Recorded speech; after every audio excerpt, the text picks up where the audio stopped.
Welcome back. One of the things that we can be in the habit of when working with Audacity is to create separate project files. In this case, we've made a major change to the actual audio, we've sped it up, and we want to make sure that now our new project is the one that we're going to save. And so we're going to save this change inside of a new project, and we're going to do that by going to the File command and saving this project as perhaps Hands-On Project 3. Then Audacity will go through the process of saving the data files and saving the project file. And this is important because what we can now do is we can now close this project file. We now have Audacity with no project open. We can then go to the File command. We can then go to our recent files and we can open the second project file.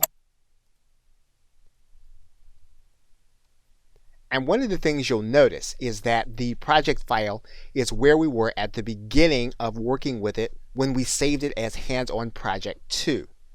So what you're doing every time that you make changes is you're using the project file system to highlight different changes that you make or major changes so that when you go back, you can go back to the point at which you want to start working.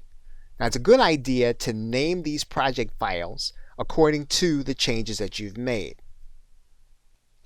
For example, a better way to name this project file would be to save the project file as not just Hands-On Project 3, but Hands-On Project 3 Speed Up Audio.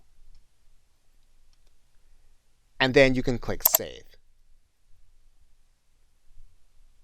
Okay, so with that, thanks, and I will see you in another video.